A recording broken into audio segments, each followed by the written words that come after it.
Quelle joie de se réunir ensemble, de pouvoir prier, adorer notre Seigneur. C'est une joie aussi pour moi d'entendre les prières de chacun, parce que ça nous édifie, ça nous encourage, et on a envie de participer avec chaque prière qu'on entend, et Amen, merci pour ce que le Seigneur fait. Quelle joie d'entendre ces prières, et on prendra encore un temps dans ce temps de jeûne et prière pour continuer à prier après. Et j'aimerais vous communiquer cette pensée, c'est ce que le Seigneur a mis sur mon cœur et j'aimerais vous le partager. Et sans plus attendre, le titre va s'afficher « Un amour qui dépasse le raisonnement de l'homme ». Et pour approfondir ce thème, j'aimerais prendre un verset avec vous que l'on peut voir dans Matthieu au chapitre 5, versets 43, 44. « Vous avez appris qu'il a été dit « Tu aimeras ton prochain et tu détesteras ton ennemi ». Mais moi, je vous dis, aimez vos ennemis, bénissez ceux qui vous maudissent, faites du bien à ceux qui vous détestent, et priez pour ceux qui vous maltraitent et qui vous persécutent. Amen. Amen, mais c'est pas trop facile à entendre quand même, hein, honnêtement. Et c'est vrai, lorsqu'on pense au mot ennemi, on pense souvent à un ennemi qui est mortel. On pense souvent à une guerre entre deux nations où des gens vont s'affronter, où la vie va être mise en danger en fait. On pense souvent à ça quand on pense à ennemi. Mais là, dans ce verset, quand on regarde le mot ennemi, voilà, dans la traduction, avant c'était écrit en grec, et le mot employé c'est ektros. Et cela fait référence à être en opposition à. Et le mot ennemi dans ce verset ne fait pas forcément référence à une personne qui va vouloir vous tuer ou en vouloir à votre vie, mais simplement à une personne qui est en opposition à vous, mais qui va provoquer de la colère chez vous. C'est là le sens de ce mot-là. Alors oui, bien sûr, ça peut faire aussi référence à une personne qui en veut à votre vie, mais pas uniquement à cela. Et c'est vrai, dans notre vie, on peut être amené à avoir ce sentiment où il y a une personne où franchement elle nous énerve, elle nous agace. Et là, quand on l'écoute, franchement, on a de la colère, ça provoque une émotion forte en nous. Ça peut arriver quand même. Rassurez-moi, je ne suis pas tout seul. Ah, ça va, vous me rassurez. Alors comment on peut faire pour aimer nos ennemis ? Comment on peut les aimer ? Comment c'est possible déjà, tout simplement ? J'aimerais voir dans cette première partie avec vous, aimer vos ennemis. Aimer, là, le mot employé, il y a plusieurs mots pour exprimer l'amour, mais là, le mot aimer, dans le grec, c'était agapao. Et ce mot, agapao, c'est l'amour fondé sur la générosité, sur le pardon. Agapao, là, fait référence à l'amour que Dieu a pour l'homme. Et pour comprendre l'amour agapao, il nous faut comprendre comment Christ a aimé l'homme, en fait. Et on peut le comprendre dans le fait que Christ a déjà donné sa vie pour l'homme. On peut le voir dans Romains chapitre 5, verset 8. « Mais voici comment Dieu prouve son amour envers nous. Alors que nous étions encore des pécheurs, Christ est mort pour nous. » Christ a donné sa vie. Il a donné sa vie pour chacun d'entre nous. Il suffit de croire qu'il est mort à la croix pour nos péchés, pour pardonner nos fautes, et nous héritons de cette vie éternelle par son cadeau, par cette grâce. Voilà quel est l'amour de Dieu envers l'homme. Et on peut le voir aussi dans 1 Jean, au chapitre 1, verset 9, « Si nous confessons nos péchés, il est fidèle et juste pour nous les pardonner et pour nous purifier de toute iniquité. » Son amour en tant que Dieu vers l'homme, il a été aussi dans le fait qu'il a pardonné nos péchés. Agapao, l'amour, agapao, c'est un terme qui exprime l'amour, mais en fait, il ne va pas tirer son origine, sa force dans une émotion, dans un sentiment. Et c'est vrai qu'aujourd'hui, si on allait dans la rue et qu'on demanderait à quelqu'un « c'est quoi l'amour ?» Il y a de très fortes chances qu'on nous réponde par « c'est une émotion, un sentiment qu'on ressent au plus profond de nous, en fait. » Mais là, l'amour agapao, il ne vient pas tirer sa force dans une émotion qu'on pourrait ressentir. L'amour agapao est indépendant de l'émotion, du sentiment au plus profond de nous. Mais alors, Comment on peut le comprendre ? Là, l'amour agapao, il ne se mesure pas avec nos émotions, mais simplement dans l'action, dans une action, dans ce que l'on peut faire en fait. Et on peut le voir très bien dans 1 Corinthiens 13, au chapitre 4, verset 7.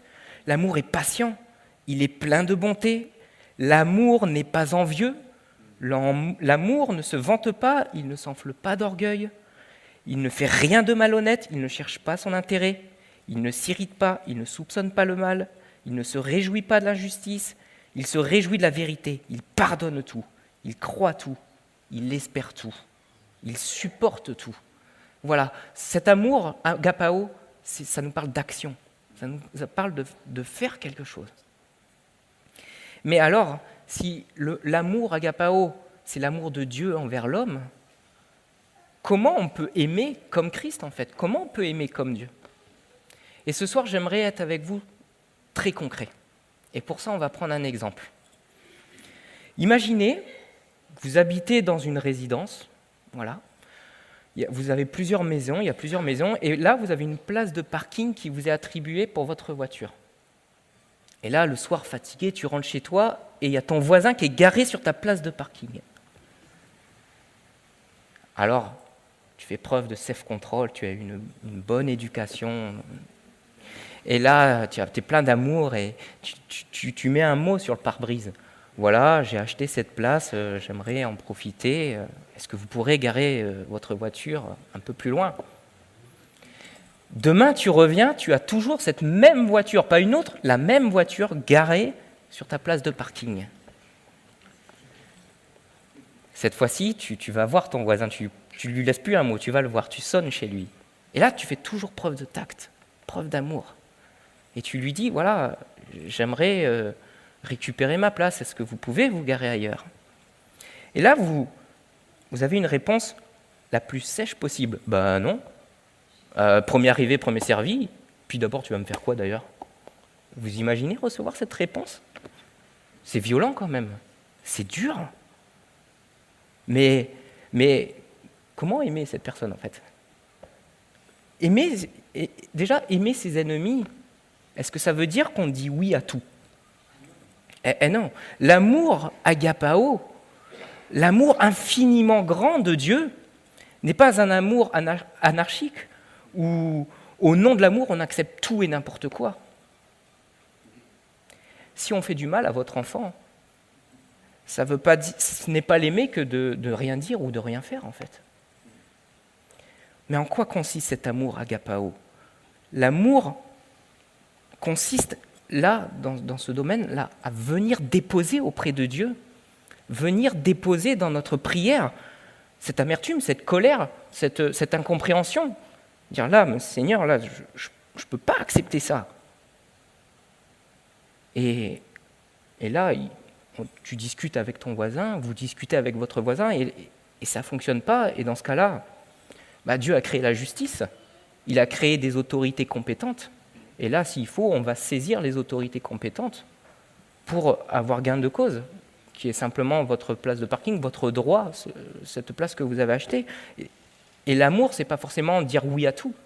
On peut se défendre, mais on ne va pas chercher à se faire justice soi-même. Là, le premier sentiment qu'on peut avoir, c'est de se dire ces pneus, demain, il n'y en a plus, quoi, tu vois. Mais c'est pas... Si on reprend Matthieu 5, c'est pas ça. C'est pas de se faire justice soi-même. Il y a des autorités compétentes. Oui, nous sommes chrétiens, mais on fait respecter nos valeurs, nos droits aussi. Et c'est ça aussi cet amour. Christ a aimé l'homme d'un amour parfait, mais cela ne l'a pas empêché, quand il était sur terre, de chasser les marchands dans le temple avec le fouet. Alors, il n'a pas fouetté l'homme, il a retourné les stands, il a retourné toute l'activité marchande qu'il y avait devant lui. Il n'a pas cherché à faire du mal à l'homme. Mais là, il a marqué un stop. Le peuple, en fait, venait adorer Dieu. Et il se faisait extorquer de l'argent. Et en plus, on leur disait, si tu ne le fais pas, tu ne respectes pas les commandements de Dieu. Enfin, vous comprenez bien que ce n'est pas ce que Dieu a voulu. Et Dieu, étant divin, il a fait justice. Il a dit stop, non, ça, je ne le permets pas.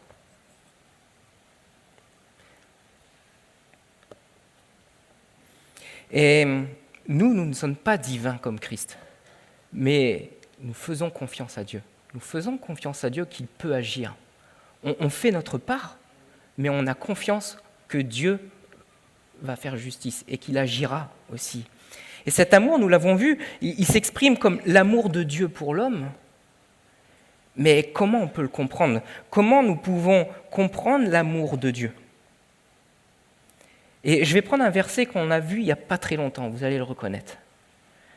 Et voici ce que je demande dans mes prières, c'est que votre amour augmente de plus en plus en connaissance et en pleine intelligence. Vous le reconnaissez ce verset ?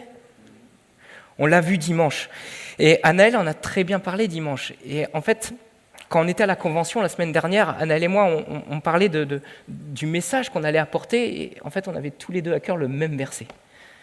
Et du coup, je crois que le Seigneur veut vraiment insister sur ce verset, sur cette notion que notre amour doit augmenter de plus en plus en connaissance et en intelligence.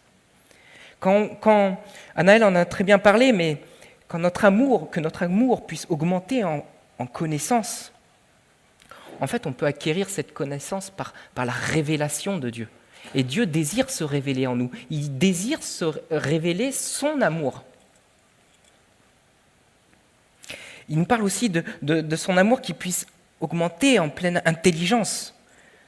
Dieu, par son Saint-Esprit, veut nous enseigner quelle est sa volonté parfaite, sa volonté bonne. Comment agir dans de telles situations ? Il veut que notre amour augmente de jour en jour, mais il veut que nous puissions comprendre son intelligence, afin que l'on puisse comprendre comment agir dans nos situations, dans nos vies, dans nos injustices que l'on peut vivre parfois ou même régulièrement. Et nous pouvons acquérir cette connaissance, cette intelligence qui n'est pas humaine mais qui est spirituelle. On peut l'acquérir dans notre intimité avec Dieu. Mais si on reprend notre exemple, allez chercher cette connaissance, cette intelligence quand on vit cette situation. On reprend notre exemple. Ton voisin, il t'a envoyé cette phrase, c'est comme un percute pour toi. Tu ne comprends pas pourquoi il t'a répondu aussi sèchement et alors que c'est injuste. C'est quoi aller chercher cette intimité auprès du Seigneur dans ces moments-là ? Ça veut dire quoi concrètement ? Là, on va chercher dans la prière, là on va venir crier à Dieu, on va venir lui dire, là Seigneur, je ne peux plus supporter cette personne-là. Peut-être que cette situation, elle dure peut-être même depuis des mois. Et là tu dis, stop, je ne peux plus. Si Seigneur, tu n'agis pas, je vous laisse imaginer la suite. Mais oui, mais là, dans la prière avec le Seigneur, c'est pas prier, Seigneur, je te prie pour mon voisin, bénis-le, bénis ma... Enfin, non, là, tu cries à Dieu, tu lui vides ton sac, en fait. Tu lui dis tout ce que tu as sur le cœur. Et le Seigneur apprécie qu'on soit honnête vis-à-vis de lui. Mais dans notre honnêteté vis-à-vis de lui, ça ne remplace pas la confiance qu'on peut avoir en lui, la confiance qu'il peut agir. Et dans cette prière, dans cette intimité, le Saint-Esprit, envoyé par Dieu, va nous révéler son amour. Il va nous révéler l'amour de Dieu qu'il a eu pour l'homme, et on va le comprendre avec notre intelligence, non pas humaine, mais avec notre cœur. Et c'est dans cette intimité où nous venons déposer nos émotions, notre colère, notre incompréhension, notre amertume, où Dieu va nous montrer comment lui, il agirait. Il va nous montrer comment nous devons agir. C'est cette intelligence dont parlait le verset précédent. C'est dans cette intelligence que le Seigneur veut se révéler aussi à nous. Et c'est dans cet approfondissement de notre intimité avec Dieu que son esprit va développer du fruit dans nos vies. Et le fruit, c'est quoi ? C'est le résultat de la croissance d'un arbre dans de la bonne terre. Et plus nous passons du temps dans la parole, plus nous passons du temps dans la prière, plus nous passons du temps à chercher le Seigneur, dans le symbole de cette bonne terre, en fait. Plus nous allons grandir, plus nous allons nous fortifier dans le Seigneur, et plus nous allons porter du fruit. Mais ce fruit, La Bible en parle bien, on peut le lire dans Galates au chapitre 5, verset 22. Mais le fruit de l'esprit, c'est l'amour, la joie, la paix, la patience, la bonté, la bienveillance, la foi, la douceur, la maîtrise de soi. Amen. Quand j'étais tout petit, je disais à papa, quand je lisais ce verset, il y avait un tableau avec écrit ce verset, et je disais, papa, j'ai tout, la joie, la paix, mais alors par contre, moi, je ne me maîtrise pas du tout. Mais comment, là, on remarque que le premier mot qui est mis en avant, c'est le mot amour. Le mot amour, agapao. Mais si on n'a pas l'amour, on ne peut pas être dans la joie. Si on n'a pas d'amour, on ne peut pas être patient. J'ai tenté d'éplucher un potimarron la semaine dernière. En fine lamelle. 1 heure j'ai mis. La patience. Eh ouais, la patience. Mais on ne peut pas avoir la patience si on n'a pas de l'amour. On ne peut pas se maîtriser si on n'a pas l'amour. Et Dieu, au travers de son Saint-Esprit, veut nous donner cette compréhension de son amour. Il veut que nous comprenions en esprit, en connaissance. Mais c'est son esprit à lui. Et Dieu va également nous dire, on le voit dans Matthieu au chapitre 5, aimez vos ennemis, mais pour aimer aussi, priez pour eux. C'est difficile d'aimer tes ennemis, eh bien prie pour eux. C'est là une notion très importante, et c'est la deuxième partie de ma pensée ce soir. Priez pour vos ennemis. Et j'aimerais qu'on prenne ensemble le Colossiens au chapitre 1, versets 9 à 11. Voilà pourquoi nous aussi, depuis le jour où nous avons été informés, nous ne cessons de prier Dieu pour vous. Nous demandons que vous soyez remplis de la connaissance de sa volonté et en toute sagesse et intelligence spirituelle, pour marcher d'une manière digne du Seigneur et lui plaire entièrement. Vous aurez pour fruit toutes sortes d'œuvres bonnes et vous progresserez dans la connaissance de Dieu. Et vous serez fortifiés à tout point de vue par sa puissance glorieuse et pour être toujours et avec joie persévérant et patient. Amen. Paul va écrire à l'église de Colosse et en fait il va leur écrire cette lettre alors qu'il ne les connaissait même pas, il ne les avait jamais vus. On va simplement lui faire remonter cette information et il va écrire à cette église et il va se mettre directement en prière. Même sans les connaître, il va prier. Mais quand il va prier, ça ne va pas être simplement une prière, voilà Seigneur, bénis-les, et après il retourne à ses prières pour lui. Non, il va intercéder pour Colosse. Et en fait, il va prier, pourquoi ? Parce que la ville de Colosse, là, elle est en proie à des hérésies, à des faux enseignements, à des faux raisonnements. Et ça sème le trouble dans l'Église. Parmi les premiers chrétiens, ça sème le trouble, ces faux raisonnements. C'est des troubles qui sont menés où on les pousse à mêler à leurs croyances des traditions, on essaye d'arrondir les angles. Et dans notre société aujourd'hui, c'est la même chose, on peut vivre les mêmes choses. Ou parfois, on peut avoir la foi, on peut croire en Dieu et on peut se faire pousser par des raisonnements. Après tout, moi aussi je suis une bonne personne, je ne crois pas forcément en Dieu, mais je suis une bonne personne, donc moi aussi j'aurai la vie éternelle, moi aussi je irai au paradis.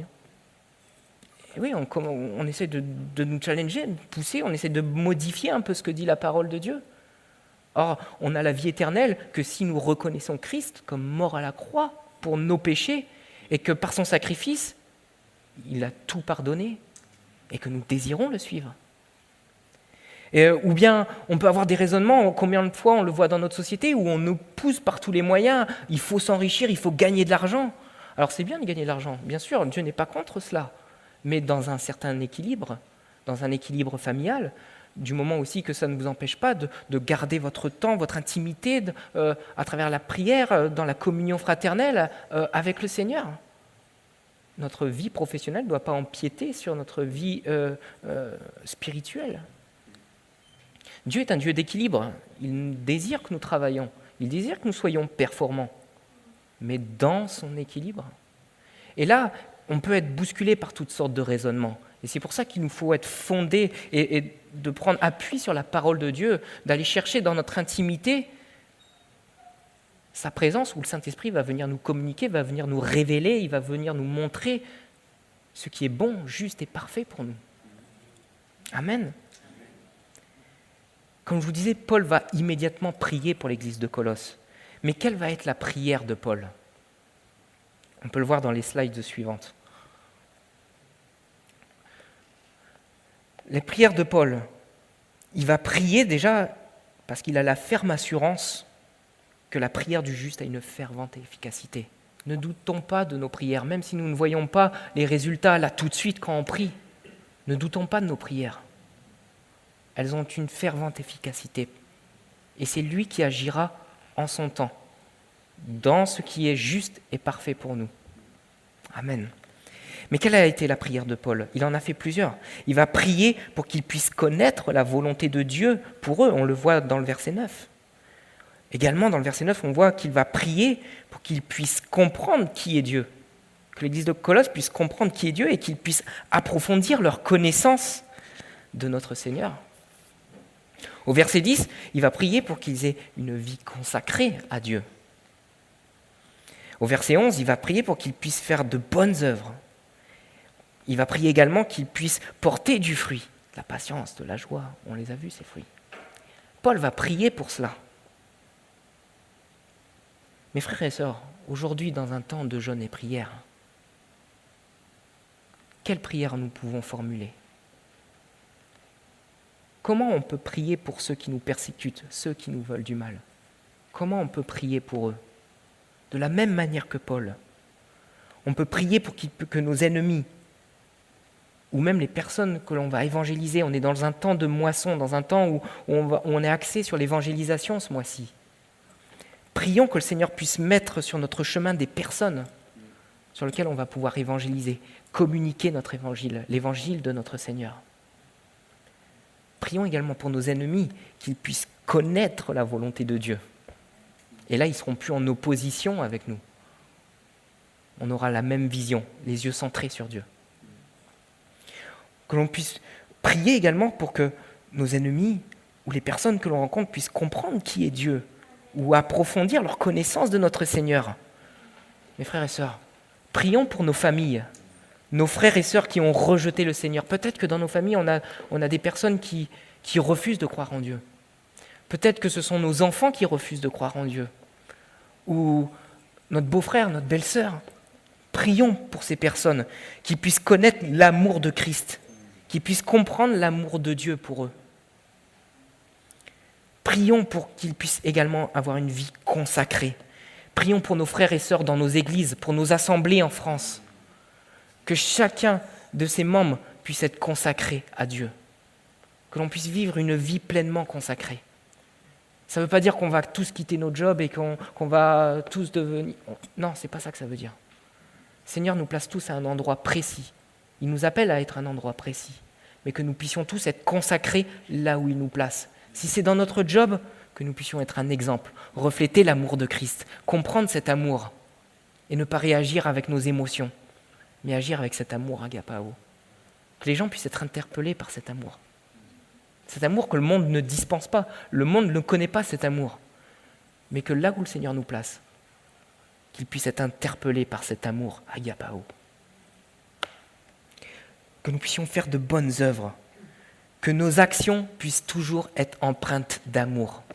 C'est le titre de dimanche.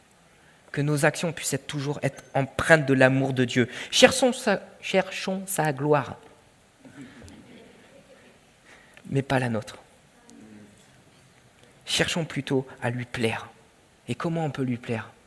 En lui obéissant, en nous soumettant à sa parole. Et dans cette intimité, ça ne sera plus un fardeau.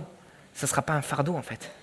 On sera tellement rempli de cet amour, on va tellement comprendre cet amour de Dieu, qu'en fait on aura le désir le plus profond d'obéir en fait. Ce sera avec joie. Le Seigneur ne veut pas nous porter, son fardeau est doux et léger. Et l'obéissance, ce n'est pas fait pour nous accabler. C'est parce qu'il y a un plan précis et que c'est la meilleure chose qu'il a prévue pour nous, parce qu'il veut nous protéger, il nous aime, il a une vision d'ensemble de notre vie. Faisons-lui confiance. Que l'on puisse porter du fruit. Mes frères et sœurs, que nos vies puissent augmenter de jour en jour, dans sa connaissance, dans son amour, que nous puissions porter du fruit.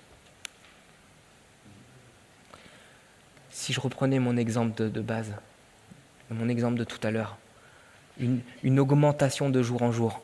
Peut-être qu'on a vécu un exemple où là, on n'a pas su faire preuve de cet amour agapao, et que là, on est rentré dans l'art de cette personne.